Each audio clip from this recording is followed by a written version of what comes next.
Como su objetivo es ganar siempre más. Ya decía, en lugar de producir bienes para satisfacer las necesidades humanas, una de las cosas que descubrió el capitalismo era crear artificialmente necesidades, estimular el consumismo. Y aquí quiero contarles, porque para mí fue una sorpresa, no sé si para ustedes lo será, que fue en Estados Unidos donde surgió este fomento, este estímulo al consumismo. ¿Y por qué? Porque quienes habían llegado a poblar Estados Unidos desde fuera, no estoy hablando de los indígenas de ese país, era gente inmigrantes que venían fundamentalmente de Inglaterra, gente que vivía muy sobriamente, gente acostumbrada a hacer muchas cosas en la casa para sobrevivir, desde cocinar, hacer la mermelada o el dulce, hacerse la ropa, ¿no? Eran familias muy modestas y muy, digamos, trataban de que la mayoría de las cosas pudiesen hacerse en la casa. Entonces compraban poco. Entonces vino la primera crisis mundial grande del capitalismo, que fue en la década de los 20 del siglo pasado, y había muchos productos y nadie consumía. Entonces se empezó a crear toda una maquinaria de propaganda para cambiarle la cabeza a esos norteamericanos sobrios, ¿no? y crearles la necesidad de consumir. Desde, digamos, desde decirles que lindo es ser como ese rico que está allí, o sea, ir mostrándole una vida distinta para decir tú eres pobre, puedes ser como ese. Hasta el tema de la moda, ¿no es cierto? A través de la propaganda insistir en que se necesita tal cosa, tal invento, tal otra cuestión. Y entonces esa sociedad pasó de ser una sociedad sobria a ser una de las sociedades más consumistas del mundo. Y claro, eso fue necesario para resolver entonces lo que se llama, y veremos con más detalle después, las crisis de sobreproducción del capitalismo. Es decir, las crisis que vienen cuando hay muchos productos en el mercado y hay poca gente que puede comprarlos porque no hay dinero suficiente para comprar.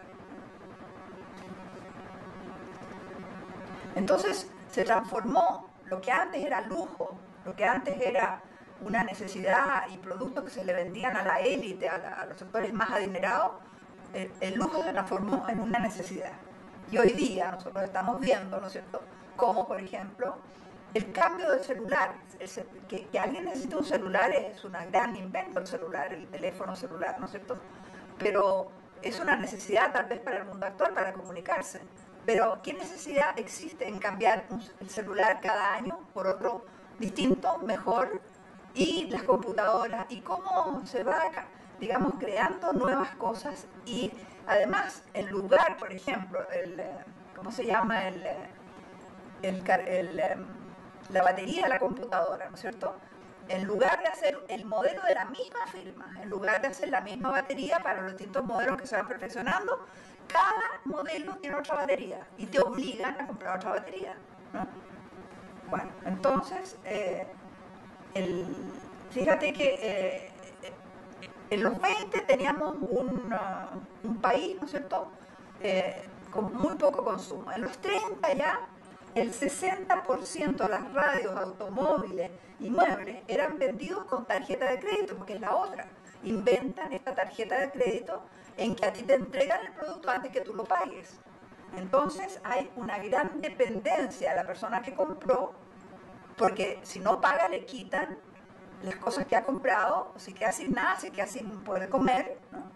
Y esto no solo produce para el capitalismo más venta, pero para el individuo que está endeudado produce una inseguridad, una ansiedad de si va a tener o no va a tener trabajo para poder pagar las deudas.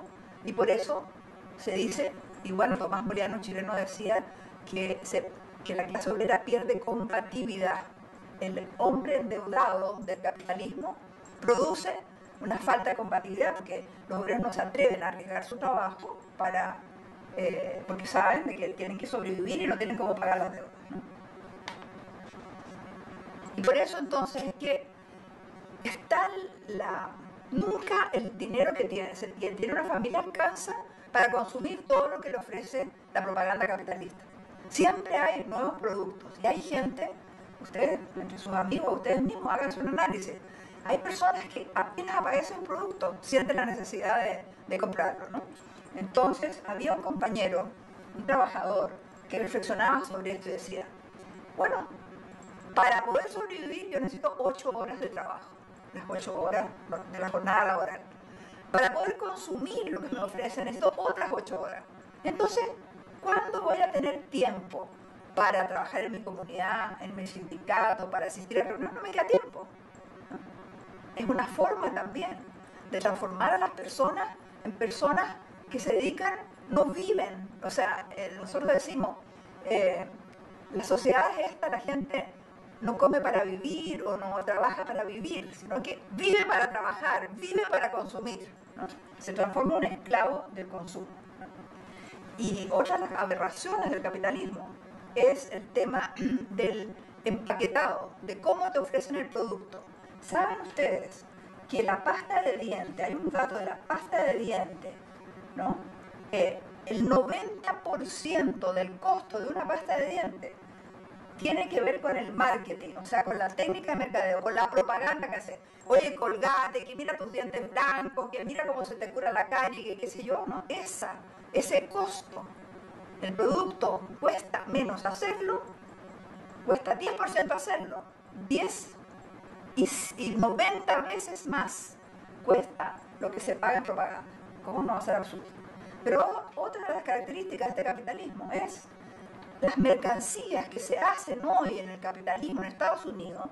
El 80 de cada 100 mercancías se usan una vez y se botan. Están ahí los platos plásticos para comer en los restaurantes, los cubiertos, las servilletas, bueno, miles de cosas que se usan una vez y se botan. Y lo peor es que muchas de ellas son plásticas, son elementos tóxicos que no son reciclables y que están contaminando la sociedad. Pero quizás lo más importante de este sistema, después de todas las desgracias que hemos visto, es que desperdicia al potencial humano. El hombre tiene energía para trabajar, tiene creatividad, y sin embargo el sistema muchas veces no le permite siquiera trabajar. Y si trabaja, no le permite realizarse como persona humana, porque es un trabajo monótono, mecánico, lleno de angustia para poder sobrevivir.